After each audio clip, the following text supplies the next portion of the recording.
Welcome to episode 29 of Real Health Radio.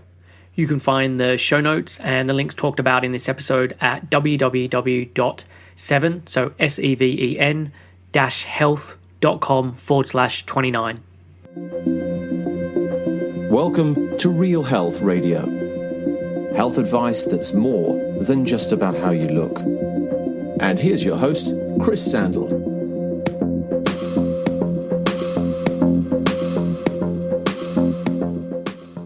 Hey everyone, and welcome to another episode of Real Health Radio. This week is another one where it's just me on my own discussing a topic, and this week's topic is intuitive eating. So intuitive eating is the name of a book that was written by Evelyn, Tribole, and Elyse Resch. It was first published back in 1995, so just over 2 decades ago. And lots of people have heard of the term intuitive eating, but not many truly understand what it's about. And too often it is approached just like any other diet, and not surprisingly doesn't yield great results. And that's really because it's not meant to be another diet. It's meant to be a philosophy, if you will, about how someone can think about food and their body. So what I want to do with today's show is go over some of the central tenets of intuitive eating and what I believe it's really about. And while I'm not always explicit with calling it intuitive eating when speaking with clients, I use the principles that it suggests with basically every person I work with. And I really do see it as the core of the work that I do. So one of the first main premises with intuitive eating is rejecting the dieting and rejecting dieting mentality. And dieting can mean lots of different things. So for some examples would be having lots of arbitrary rules. So you don't have to be doing a specific diet like low carb or vegan or anything like that. It could be just having lots of different food rules that govern how you eat. And a lot of these rules are really arbitrary. It can be really restriction in one form or another. And this can be, again, keeping carbs low. It can be keeping calories low, but restricting certain foods or certain macronutrients. It could also then include things like over-exercising, really using food to forcibly manipulate one's weight. And so this can happen all the time. It could happen because someone's got a wedding coming up or they're going on holiday, and so they try and do things with their food or their exercise to really bring their weight down. That event then ends. They go back to eating the way that they did. Then something else comes along where they start to manipulate their food and their exercise again, and being on that that real merry-go-round of weight going up and weight going down and constantly going on and off of diets. Having the dieting mentality looks a lot at, like, do you deserve different foods based on your behaviors or based on things that you've done? So I've done exercise, so I deserve this, or I've had a big breakfast, so I don't deserve to eat so much for lunch, etc. It can be things like creating an eating persona or a food persona. So you eat very differently when you're out in public where people are looking at you, and so you may choose only a salad because that's how you want someone to perceive you versus what you do when you eat privately. So all of these different ideas come under the banner of dieting, and what intuitive eating recommends is really getting away from this and rejecting these kinds of ideas or these types of practices. And what they want you to do in their place is to really listen and honor the guidance of your body. So listening to when are you hungry and when you are not. And this sounds very simple, but for a lot of people, this is a real struggle because for so long they've worked against their body. They tried to ignore hunger or tried to just squash all the signals that they get back from their body. So starting to relearn when are you hungry and when are you not. Starting to learn when are you full and when are you not. So just because there's a certain amount of food on a plate doesn't mean that A, you need to eat all of that food on that plate, or B, when you finished all of that food on that plate, that you can't still be hungry. So starting to learn from your body, when are you full? Starting to look at and honor what types of foods you are actually desiring and craving for. and getting out of the mentality of good and bad foods and picking certain things because you think you should be eating them, etc. And it goes beyond just the food side of things. So listening and honoring the guidance of your body in regards to things like exercise, sleep, taking time out, relaxation, work, etc. Because all of these things are going to impact on how your body responds and the messages that it's sending back. They also suggest using nutrition knowledge as a guidance and not as gospel. And so what often happens is that people start out from this place that they've been so used to dieting and so used to reading about health and nutrition and blogs and all of that, being hyper vigilant with everything that they eat. So constantly looking at labels or constantly thinking I shouldn't eat that because it's bad, or this has got too much fat in it, or this has got too much carbs in it, or whatever it may be. And people using that nutrition knowledge that they've heard, and it's normally sound bites of knowledge, where it becomes very restrictive. What can then also happen is when someone then finds something like intuitive eating, or they interpret intuitive eating to mean just eat whatever you want, this pendulum can then swing the other way, because eat whatever you want starts to mean to them that I don't have to listen to or pay attention to anything apart from just my hunger and my what I'm craving.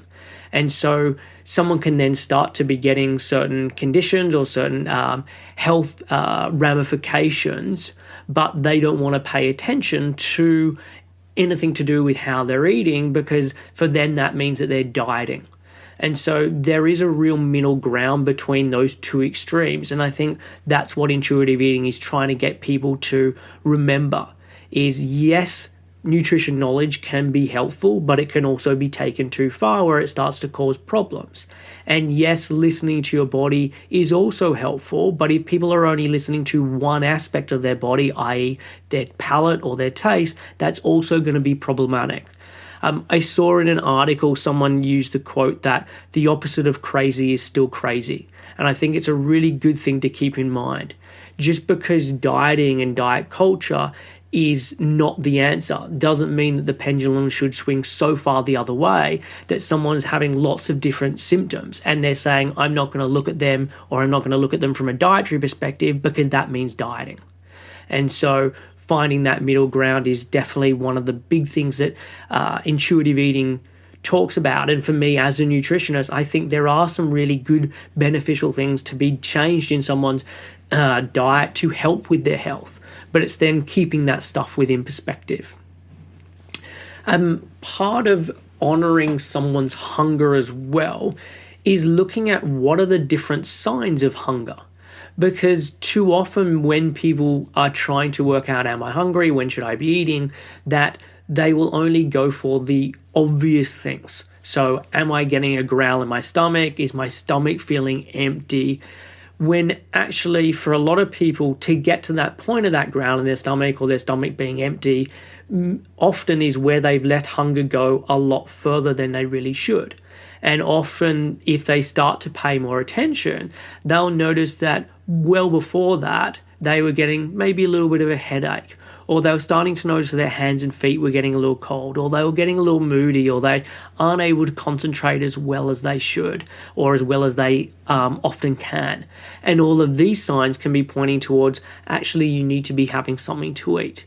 So starting to learn what are different indicators towards hunger, as opposed to just using the obvious signs that people think that they should get that would signify hunger. And really, for most people, they're wanting to, or they should be, eating before the point where they get ravenous. Because when someone becomes very hungry, it's more likely to affect the food choices that they like or that they make, because they're going to go much more for palatable food because that's the state that they're in. And also it leads to people who will overeat more because they were so hungry at the start of the meal. They'll often eat quicker, so they're not chewing as well as they should. They're not slowing down because they're so hungry. And so you're wanting to be eating prior to that happening, so that you can be making more healthful food choices. And as part of that, intuitive eating isn't just about listening to your palate. And I think this is one of the biggest misconceptions that people have around it. So when they're told that they should eat what they are craving and what their body wants, the idea is, well, if I do that, all I'm going to do is eat pizza and crisps and chips and chocolate, etc. But what you want to be doing as part of intuitive eating is not just look at what are the foods that I want to eat from a taste perspective, but when I eat those foods, how do I then feel? And how do I feel physically, mentally, and emotionally? So what happens if I eat a chocolate bar after I've had nothing to eat for 6 hours? Yes, that might be something that feels like it's going to hit the spot from a cravings perspective, but I could find myself then half an hour later, feeling terrible. And so it would have been better for me to have some other food that would have left me feeling better from a physical perspective or from a mental perspective in terms of being able to concentrate. And so then in that moment when that person is making the decision, they get to make the choice. They're an adult. They can make the choice themselves of, do I want something that is going to hit my palate, but I know it's going to leave me feeling worse? Or do I want to do something that may not hit the palate in the same way, but is then going to benefit me in other ways in terms of my energy or my concentration or my mood or whatever it may be? And I think that that's the big thing or the big part of intuitive eating that a lot of people don't wrap their head around. That it becomes this idea that it's just about what I feel like eating from a taste perspective without taking any of the other things into consideration when making that decision. And what I suggest when I'm working with clients is I can study research, I can study physiology, I know about different foods and vitamins and minerals, etc. But whenever I'm making suggestions with people, it's like, why don't you do these kind of things and let me know how you get on? Not all of them are going to work for you, but try them out and come back and let me know how they've gone for you. And so as part of this intuitive eating, it's like, okay, see what happens when you have a breakfast where you're having some porridge and then another breakfast where you're having some scrambled eggs and fruit. Tell me what happens. Tell me how you feel from a taste perspective and feeling like it fills you up. And tell me how you're feeling from a energy perspective 2 hours after that meal. And so using it in this manner where people become more curious around food, where they start to pay attention and not pay attention in terms of will this food just make me lose weight, but pay attention to how do I feel physically, mentally, and emotionally from the different food choices that I make. And as part of this process, people really need to legalize foods and get rid of the good and bad mentality around eating and also the morality and the judgments about the food choices that they make. Because without doing this side of things, you can't truly listen to your body. Because you can't intuitively eat if you've got this long list of foods that are off limits that you tell yourself you just can't have because they're bad foods.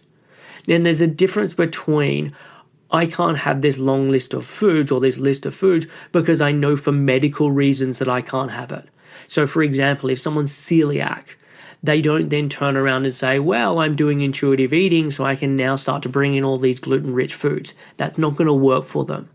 So there is a difference between I know for a fact from eating or from a medical diagnosis that when I include certain foods, they don't work for me. Versus, oh, I've read in a blog post, I read in a magazine, I read in a book that these are bad foods and that's why I don't eat them. Because what you want to do through this process of legalizing foods and then testing things out is to come to the recognition or the place where you can realize what foods do and don't work for you in reality as opposed to just what you've heard.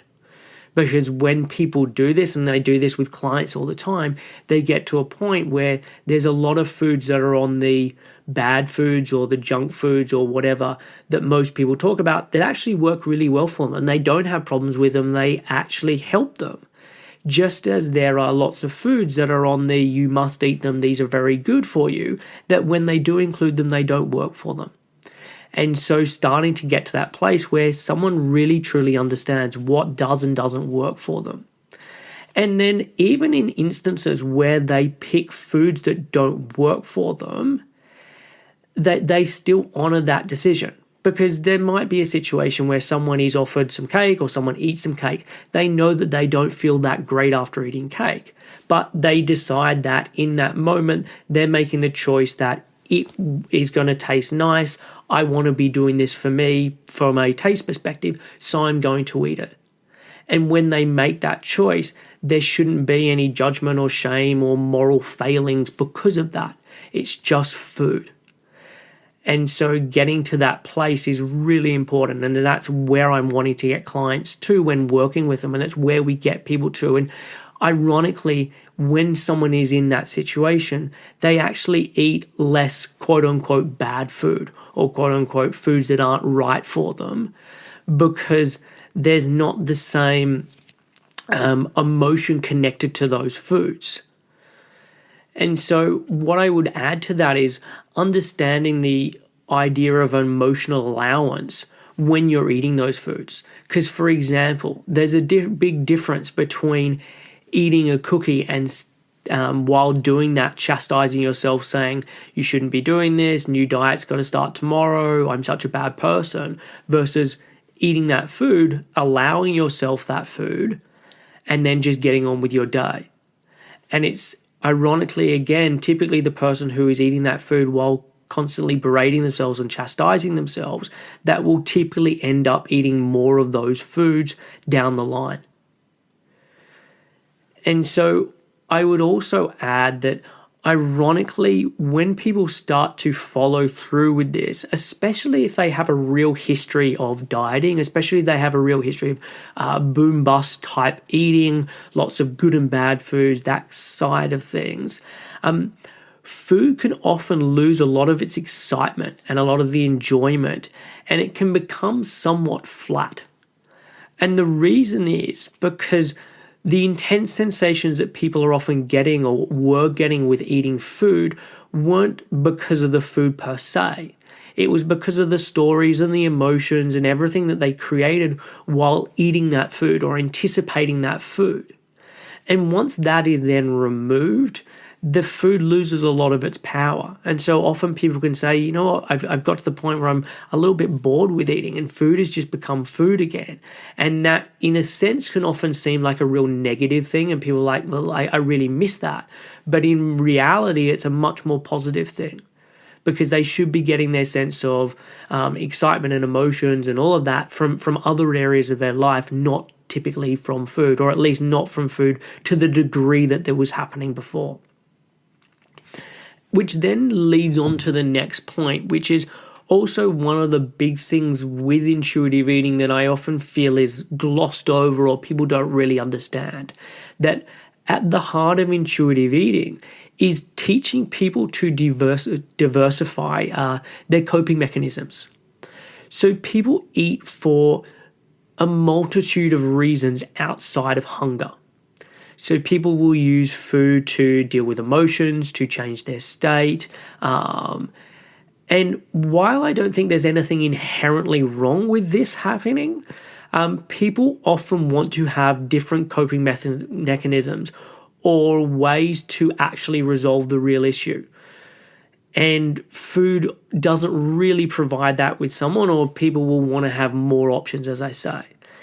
And when someone is using food, it can be a way for providing relief within that moment. So something bad has happened to them at work, or they had an argument with a partner or with a friend or something along those lines, and then they have some food which can then provide some kind of comfort. It can be either very tasty, it can help to numb them out, etc. Or it can be at the other end of the spectrum, where something terrible has happened. The person doesn't want to face up to or deal with what that terrible thing is. So they then eat a whole heap of food to then create pain. And they then can now focus that pain on the food and that eating incident, rather than having to deal with the other thing that's going on underneath that they don't really want to deal with. So food isn't always just about providing relief in these situations. It can also be to provide pain so that someone doesn't have to deal with something else. And really, at the heart of what intuitive eating is trying to teach people as part of this diversifying of coping mechanisms is getting someone to look at what's really going on in this situation. What is the person really trying to solve here? Because what often happens is people have the mistaken idea that food is the issue. And majority of the time, I'd say 90% of the time, that food really isn't the issue. Food is someone's attempted solution. And so rather than focusing on, I need to get my food under control, I need to stop using food in this method, it's more looking at, why am I using food in this method? What's really going on? What am I trying to solve here?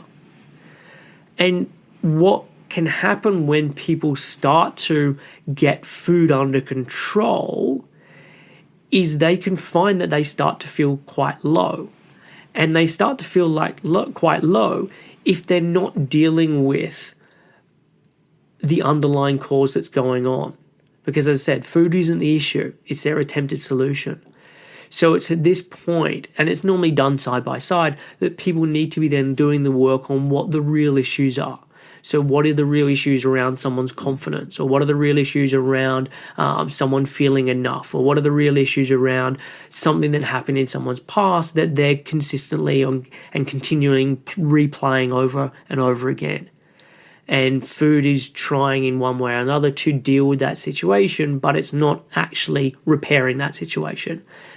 And so it's just someone's crutch.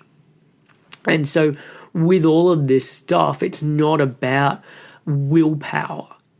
And it should be part of a natural process where someone learns over time to diversify their coping mechanisms and use other ways for either coping with that situation or actually resolving the situation if it is possible to resolve it. And so for me, at the heart of this side of things, or this aspect of intuitive eating, is very much self-care. So getting people to be looking after themselves, for getting people to find a purpose in their life, to find meaning in their life, to be finding things that help them to feel enough. Again, with intuitive eating, one of the other sides of it, or another angle that they look at, is looking at how someone's eating environment can impact on their food choices and the way that they behave around food and the kinds of foods that they choose. So getting people to eat away from computers or from TVs and being present with their meal. What happens with someone when they eat alone versus eating with others? What happens to their eating behaviors in those situations?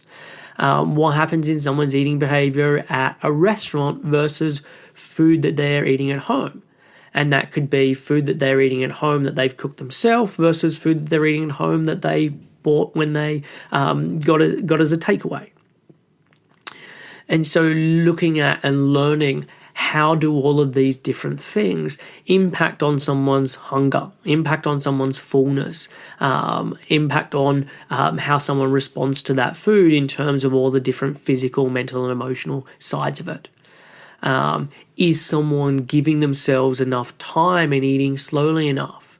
And so that's an environmental factor that I think is really important and is often missing for a lot of people. Another real central tenet with intuitive eating is the idea that there is, within this world, body diversity, and getting people to respect their body and respect the body that they're currently in. Because poor body image is often at the root cause of eating issues. And if someone didn't care about trying to maintain a certain weight through food, food wouldn't matter so much and it wouldn't have so much power. If we then remove the using food for control or changing emotional states, then food really loses its power. And body shame makes people have worse eating behaviors. And this doesn't magically disappear or change just because someone then hits some weight or hits some body percentage that they're after. Those behaviors will still continue on. And people take better care of themselves when they respect their body. So regardless of what size they are, if people respect their body, they look after it better. And this is in stark contrast to when someone, regardless of whatever weight they are, has this real focus on, I need to lose weight and I need to constantly lose weight, and also I need to lose weight basically at all costs. And weight loss doesn't necessarily equal more health. It can, but it doesn't necessarily. And what I would say is that at the core of why most people are trying to lose weight, it does have very little to do with weight. When someone is trying to lose weight, at the core it has very little to do with health. They may say that it's about health, but most of the time it's solely about weight. And so what I would say within this area is that people need to start to practice a lot more gratitude in how they think about their body. And they need to stop seeing their body as some kind of fashion accessory and something that should be just manipulated and changed to look a certain way. And there's nothing wrong with a bit of vanity, and there's nothing wrong if people are wanting to lose some weight. But I think all of these things need to be kept within perspective. And what intuitive eating is about is getting people to start to listen to their body and listen to the kinds of foods that it needs and all of that side of things, as opposed to just having this very narrow focus on weight loss. And intuitive eating can also be taking in things like exercise as well. And so getting people to reshape their belief system around exercise. So the exercise should be about health and like genuine health. And it should be about enjoyment. It shouldn't just be about aesthetics. And intuition can be applied in this way in terms of the types of exercise people choose to do. So allowing people to choose exercise that is fun, as opposed to thinking they have to choose a particular exercise because it's going to do a certain thing for their body.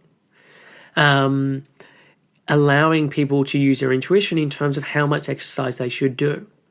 So if someone is doing exercise twice a week and that's all they can manage because they're feeling tired and wiped out from it, then that's what they should be doing. And within time, maybe they can start to increase it more. But really using that feedback from the body about where someone's at. And look, what I would say to this is like exercise in a lot of ways should be challenging. It can be difficult while you're doing it. And that's not to say like you should be going in and exercise should be really easy. Like that's also, for a lot of times, it's not the point. But you want to match up the intensity of that exercise with then what happens outside of that exercise. So how are you feeding yourself? How are you living? How are you sleeping, etc. So you can make the benefits and be able to recover from that properly. And so I think intuitive eating or the intuitive eating approach to exercise really helps in this way. One of the things that comes up as well is looking at someone's identity around their food choices.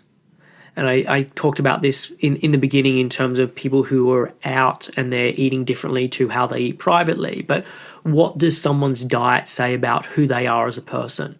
And this is something that's very new in a lot of ways.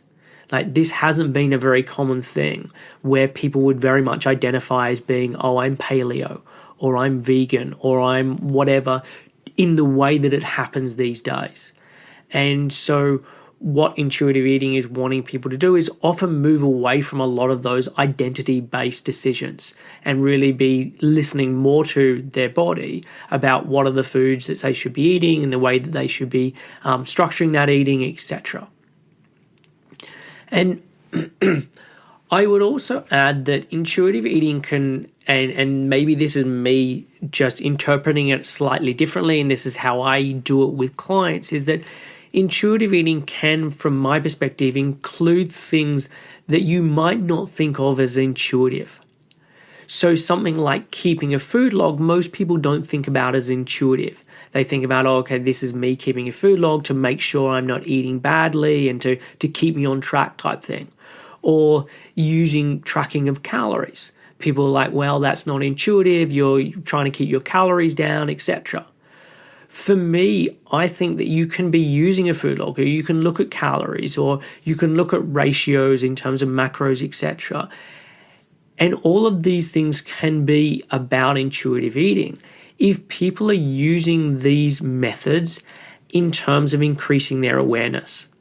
So it's not that you're using a food log to keep you on the straight and narrow, or that you're using it to make sure you don't eat chocolate or you don't eat cake or whatever it may be, but you're using it so that it becomes a really objective tool so you can look at it and say, what did I do yesterday?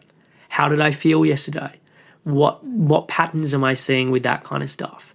So it means that in the future, you can be making choices with more information. So when I talked about the fact that a lot of intuitive eating isn't just about, oh, what's going to taste nice on the palate. It's how do I feel after that meal? How do I feel after that amount of food? Or how do I feel on that type of carbohydrate versus this type of carbohydrate, etc. So when I'm using these tools with people that most people would consider very unintuitive and going against what intuitive eating really stands for, I disagree with that. I think that when they are used in the right way, they are an awareness tool, and they make you more aware of what's going on, what are the outcomes, how you react to certain things, and all of that can then be used for making intuitive choices going forward. And one of the final big things I would say with intuitive eating is it should be seen as a learning experience, and that eating should be seen as a learning experience, not a strict set of rules. So in a sense, there's no wagon for someone to fall off because there's no wagon to begin with. And if, say, for someone is doing intuitive eating and then they end up binging in the evening, and I'm using binging in inverted commas, if someone puts it in that way, they should then be looking at that situation and be like, okay, what happened? Like, what can I learn from this situation? What do I think led to that? Was it the fact that actually when I reflect on this, I didn't eat very much during the day and that was what led to it? Or actually, the reason that happened was I had a really shitty day at work. A manager said something really unhelpful to me and it really affected me, and this was the way that I dealt with it. So it's then, okay, I've now used food in that way.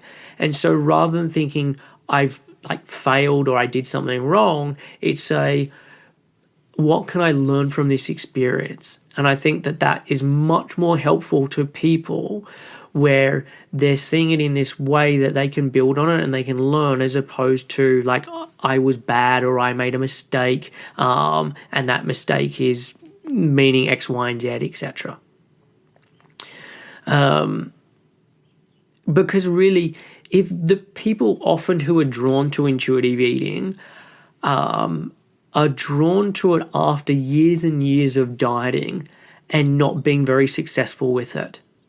And if you've been in that situation where you've had such a long time of ignoring your body or fighting against your body, etc., there's going to be a time or quite a while to get it right, in inverted commas, to start to learn how to eat properly again that supports your body. And so a lot of that is going to take trial and error. And so approaching this from a place of being curious and learning, as opposed to the idea of trying to do it perfectly. And the final thing I just want to say is often the argument against this style of eating is that it's going to lead to worse health. That people, if they're told to just eat what they want, which is what most people think when they hear the word intuitive eating, that they're just going to eat lots of processed foods, that they're not going to be taking care of themselves, that they're never going to eat a vegetable again, etc. And unfortunately, that's not actually true. And there's a lot of research to show that the opposite is true. That when someone is doing intuitive eating, that they have typically a lower body mass index, that they have better triglycerides, that they have better or less disordered eating, There's less emotional eating. There's less self-silencing. And so this is where someone suppresses their own thoughts and feelings and needs. They have a much higher self-esteem, well-being and optimism. There's more variety in the foods that they eat. They have more body acceptance and appreciation. They have better HDL levels. They have more pleasure from eating. They're much more proactive in terms of coping, and they've got that real range of coping skills. They're psychologically more hardy and better at coping with stress. And they have much better unconditional self-regard. So all of these things are reasons why I think intuitive eating can be such a great tool when it's thought about as a philosophy and not thought about as just another diet in terms of the hunger and fullness diet, in terms of I only eat when I'm hungry, I only stop when I fall, and I have to follow this really rigid, in a real rigid manner. So that's it for this week's podcast on intuitive eating. As I said, it's something or a term that I think a lot of people have heard about, but not everyone really understands what it's all about. If you do want to know more about it, I highly recommend checking out the book. I'll put a link to it in the show notes. And that's it for this week. Join me next week. It's another show where I have a guest. But until then, see ya. Thanks for listening to Real Health Radio. If you are interested in more details, you can find them at the 7 Health website. That's www.7health.com.